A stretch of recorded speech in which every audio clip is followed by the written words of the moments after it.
The morning he found her, the bag was tied shut with yellow twine. Solomon Okafor noticed the twine first. It was precise, knotted twice, neat, deliberate. Not the work of haste, not the tangled mess of someone throwing something away in panic. This was the knot of a person who had thought about what they were doing and done it carefully. He pulled the bag from the bin at 4:47 a.m. on a Tuesday in November 1999. Ward A7 collection route, Mushin, Lagos. Third bin from the corner.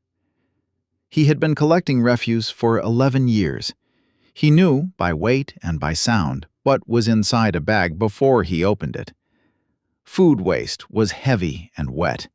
Construction debris was heavy and dry. Clothes were light and shapeless. This bag was none of those things. This bag moved. He set it on the ground, untied the yellow twine, opened the bag. A baby, female, maybe 2 days old. Eyes closed, mouth working, the reflex of hunger, the body searching for what it needed before the mind knew how to ask.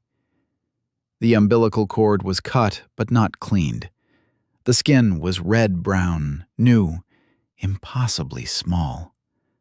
She was alive. She was specific. She was in a garbage bin at 4:47 a.m., tied shut with yellow twine. Solomon Okafor was 32. He was not married. He lived alone in a single room in Mushin that contained a bed, a table, a kerosene stove, and a photograph of his mother who had died the year before. He made 11,000 naira per month. He had no savings. He had no plan for anything beyond the next collection route. He looked at the baby. She looked at nothing.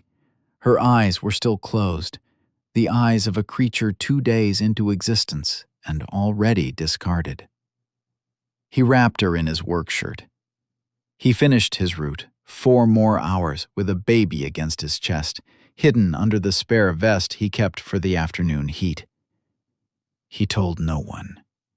At 9 a.m., he walked into the clinic on Balagun Street and said, "I found a baby in the rubbish.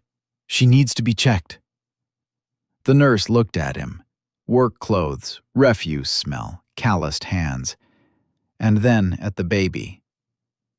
"Where is the mother?" she asked. "I don't know." "What is the baby's name?" He hadn't thought about this. He looked at the infant. She had been inside a tied bag in a garbage bin, and she was alive. She had survived a night in the November air. She had survived being discarded by someone who had taken the time to tie the bag neatly. "Neka," he said. "It means Mother is Supreme." He didn't know why he chose that name. It arrived the way the baby had arrived, unbidden, specific, impossible to argue with. "And you?" the nurse asked. "What is your relationship to this child?" He held the baby tighter against his shirt. The refuse smell was still on him. The baby didn't seem to mind. "Father," he said. The system tried to stop him. Child services, the police, a social worker who arrived at his door 3 days later with a clipboard and an expression that said she had already decided the outcome. "Mr. Okafor, you are a single man. You are a refuse collector. You live in a single room. You have no spousal support, no childcare resources, and no family in Lagos." She looked at the room, at the kerosene stove, at the bed that now had a cardboard box beside it lined with cloth, containing the baby. "This is not an appropriate environment for an infant." "She was in a garbage bin," he said. "This room is better than a garbage bin." "The state has facilities. The state has facilities where she will be a number. Here she has a name."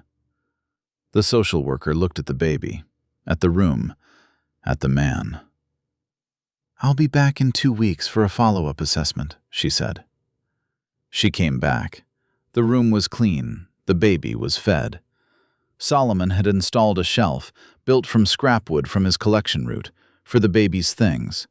Cloth diapers he washed by hand every evening. Powdered milk he bought with money he didn't have. A small rubber toy he'd found, cleaned, and placed in the box where she slept. The social worker checked the shelf, checked the baby, checked the man. "You're managing," she said, not warmly, not coldly. The word of a professional who had expected failure and was recalibrating.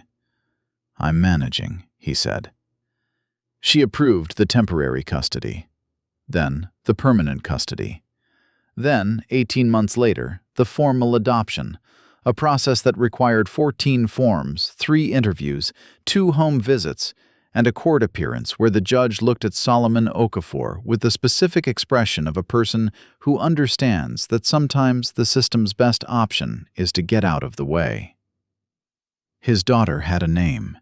She had a father. She had a room in Mushin that smelled of kerosene and clean cloth, and the particular tenderness of a man who had never planned on anything and had been given everything. She grew up on a garbage truck. Not metaphorically, literally. Solomon couldn't afford childcare. His route started at 4 a.m. His neighbors worked their own shifts. There was no one to leave her with, and no money to pay someone if there had been. So Neka rode the truck. From age 2, she sat in the cab, first in a makeshift car seat Solomon rigged from a laundry basket and bungee cords, later in the actual passenger seat with a cushion to reach the window. She watched Lagos wake up from the cab of a garbage truck every morning. She knew the city's geography by its refuse patterns, the wealthy neighborhoods that threw away perfectly good furniture, the market districts where organic waste was heaviest, the industrial areas where the bins smelled of chemicals, and Solomon made her stay in the cab with the windows up. She was popular with the route crews. The other collectors, men who did the same work Solomon did, for the same money, with the same dignity, treated her as a mascot, then a colleague, then simply Neka. They brought her sweets, they taught her to count using bottle caps, they told her stories during breaks. She started school at 5. Solomon walked her to the gate every morning at 7:30 after his route, still in his work clothes, the refuse smell clinging to him. The other parents noticed. The children noticed.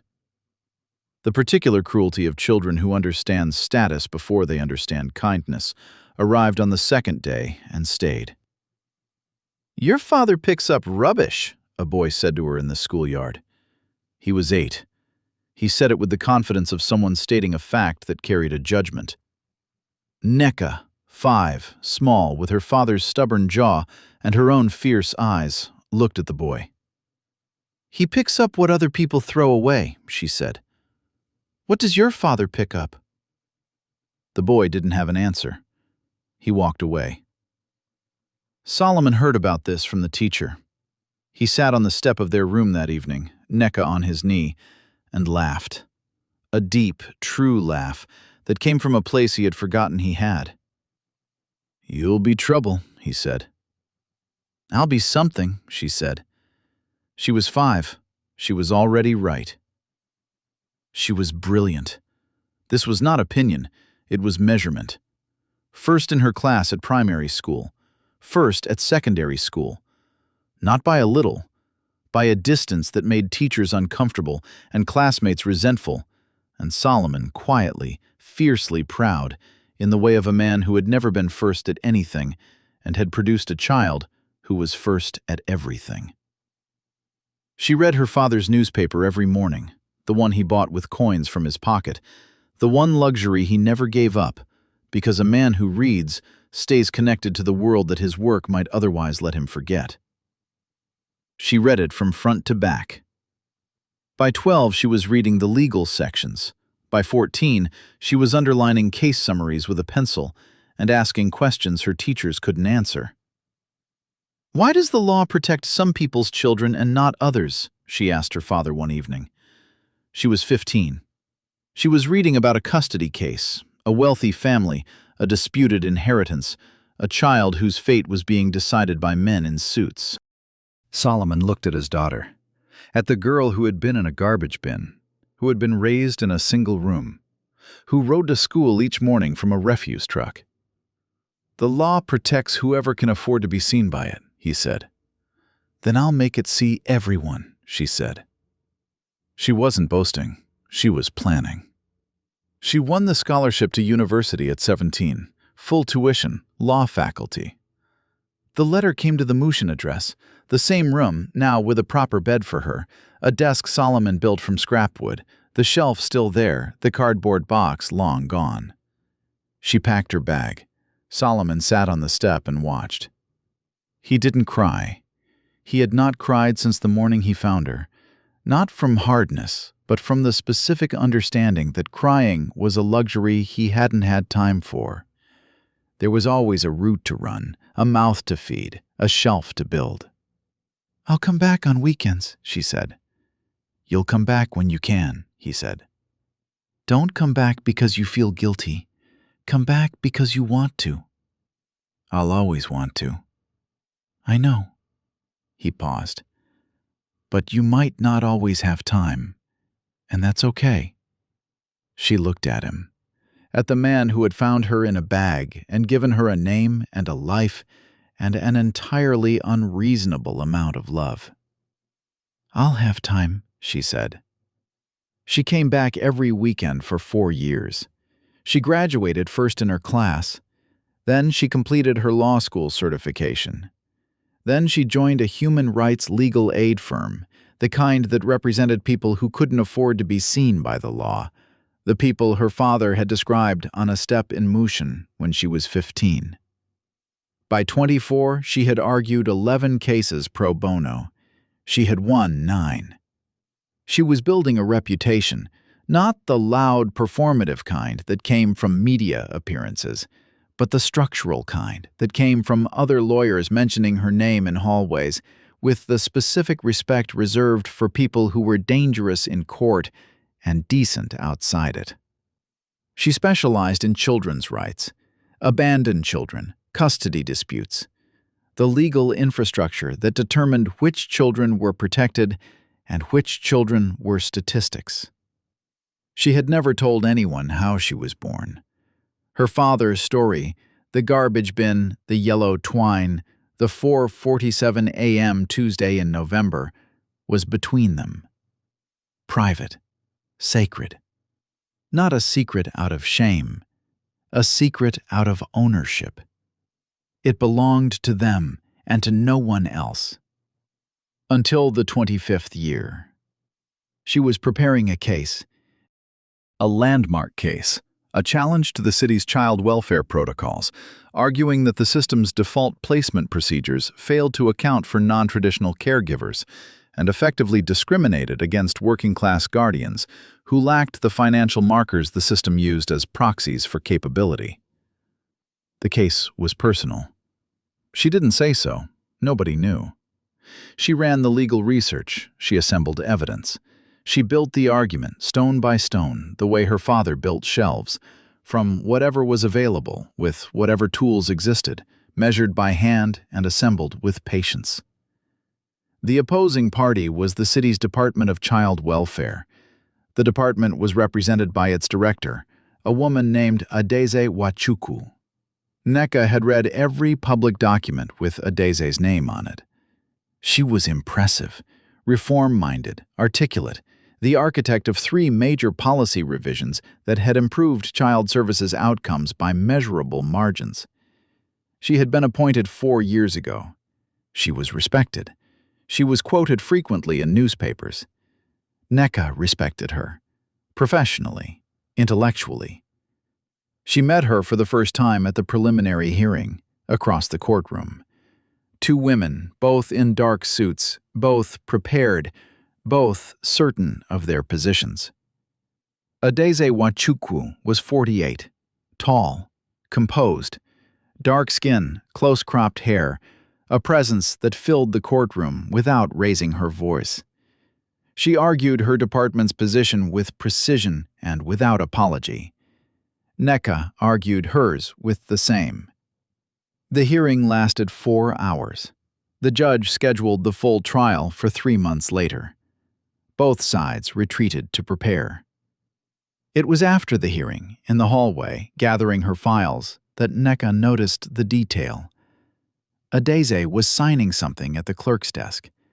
Her pen, a fountain pen, old, brass-capped, caught the light. But it wasn't the pen. It was the way she tied the document folder. 2 knots, precise, deliberate. Yellow twine. Yellow twine. Nneka stopped moving. The hallway continued around her. Lawyers, clerks, court officers. She stood still. Yellow twine. Knotted twice. Neat. Deliberate. The same knot. The same twine. The same precision. She was 25. She was standing in a courthouse hallway, and the floor was moving under her feet.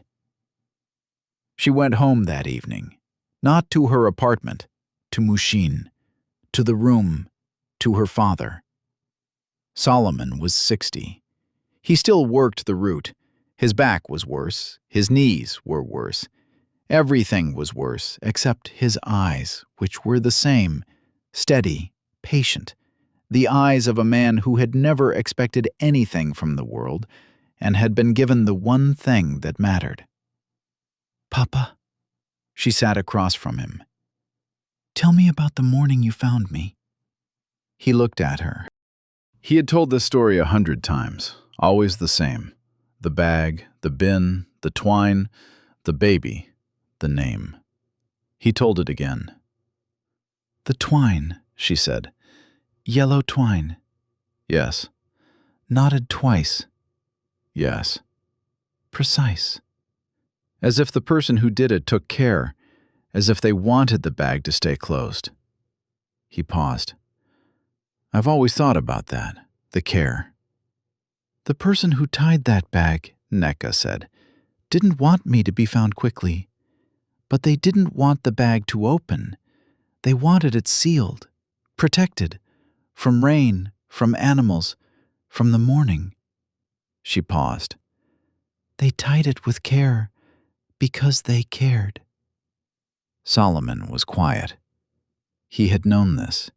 He had known it for 25 years and had never said it, because saying it meant admitting that the person who had put his daughter in a garbage bin had not been entirely heartless, and that admission made the world more complicated than he wanted it to be.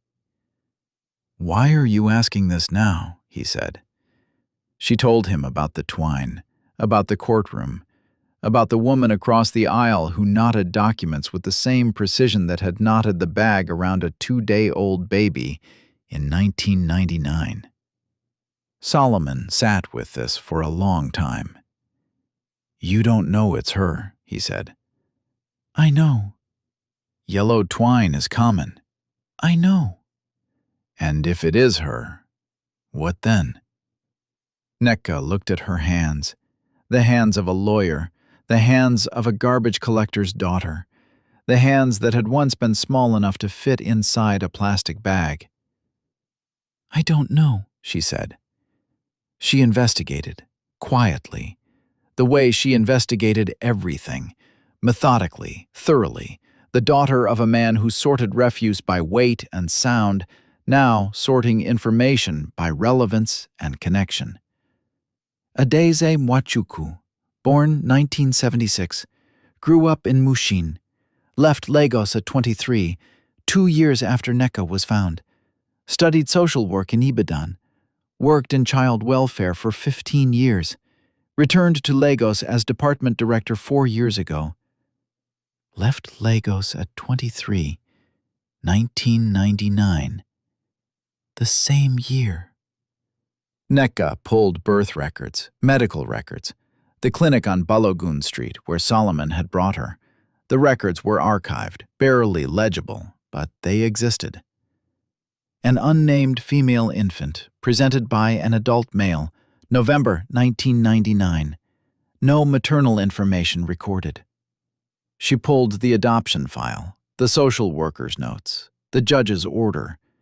And in the margin of the social worker's follow-up report, a penciled note, barely readable, written in handwriting that was not the social worker's.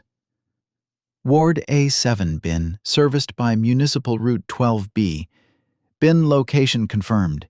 Infant presented alive and stable. Someone had checked. Someone had confirmed that the bin was on a serviced route. Someone had made sure the baby would be found. The care, the precision, the yellow twine. Not abandonment. Placement. She could have confronted Adeze in court. She could have used it. The devastating irony of a child welfare director being challenged by the very child she had abandoned. The courtroom theater would have been devastating. She didn't. She asked for a private meeting, neutral ground, a cafe in Victoria Island, Saturday afternoon. Adeze arrived first. She was wearing weekend clothes, a simple blouse, jeans, the brass fountain pen clipped to her notebook. The yellow twine was nowhere visible. But it was there, in the precision of her movements, in the two-knot closure of her bag, in the care she took with every object she touched. Nneka sat across from her. "Thank you for meeting me," she said. "This is unusual," Adeze said. "Opposing counsel and the respondent, off the record." "This isn't about the case." Adeze's expression didn't change, but her hands, the hands that tied things with yellow twine, went still. "What is it about?" she asked. Nneka set a single object on the table between them. A piece of yellow twine. Old, faded. The twine from the bag, the original, kept by Solomon in a box under his bed for 25 years. Adeze looked at it. The cafe continued, the sound of cups and conversation, the afternoon light through the window. Adeze looked at the twine for a very long time. Her composure, the composure of a woman who had built an entire career on child protection, who had spent 25 years reforming the system that she had once been forced to use, held. It held because she was strong. It held because she had practice. It held because she had been waiting for this moment for 25 years and had rehearsed every version of it. None of the rehearsals had prepared her for the actual woman sitting across the table. "I was 23, Adeze said finally. Her voice was level. "I was working as a cleaner. The situation was impossible. The father was violent. My family had disowned me. I had no money, no support, no address where I could be found." She paused. "I chose the bin on a serviced route. I tied the bag to keep her safe overnight. I checked the route schedule. I knew what time the collectors came." Her voice was thin now. "I went back at 5 a.m. to make sure. I saw the man, your father, open the bag. I saw him hold her. I saw him put her inside his shirt." Silence. Heavy. Structural. "I followed him to the clinic. I heard him say her name." She closed her eyes. "Nneka. Mother is supreme." When she opened them, they were wet. "I have spent 25 years trying to build a system that would make sure no woman has to do what I did," she said. "I have not succeeded, but I have never stopped." Nneka sat with this, the yellow twine between them on the table, the cafe sounds around them, the afternoon light shifting. "I didn't come to punish you," Nneka said. "I didn't come for an apology." "Then why?" "Because I needed you to know that the man who found me, the garbage collector, the man in the work clothes, The man your system would have taken me from if the social worker had scored one more checkbox against him. That man raised me." Her voice was steady. "He built shelves from scrap wood. He rode me on a garbage truck. He bought a newspaper every day so I could read the law section. He never once made me feel like a girl who was found in a bag." She paused. "I am who I am because of him. And I am also who I am because you tied that bag with care. Both things are true." Adeze pressed her palms flat on the table. The same gesture, palms down, steadying. The gesture of a woman who had held things together by pressing them flat. "Is he well?" she asked quietly. "He's 60. He still works the route. He's the best man I know." Silence. "The case," Adeze said. "The case continues. Your system still fails working-class guardians. The policy needs to change." Neka looked at her. "We're on opposite sides of the courtroom. That doesn't change." "No. But I wanted you to know. The girl you placed in that bin is the lawyer arguing against your department. Not because the system failed me, because it almost did. And it still fails others." Adeze nodded. Once. They sat in silence. The twine on the table. 2 women, 25 years, a garbage bin and a courtroom. "Can I?" Adeze started. Stopped. Started again. "Can I meet him?" Neka looked at the twine, at the woman who had tied it, at the 25 years between the knot and this table. "I'll ask him," she said. She picked up the twine, folded it, put it in her pocket, the way her father kept things, close, careful, private. She left the cafe. She walked to her car. She sat in the driver's seat for a long time before starting the engine. Then she drove to Mushin, to the room, to the man who had found her. She told him everything. He listened. He didn't interrupt. When she finished, he was quiet for a very long time. "She tied it with care," he said finally. "I always knew." "She wants to meet you." He looked at the room, at the shelf, at the newspaper on the table, at his daughter. "Okay," he said.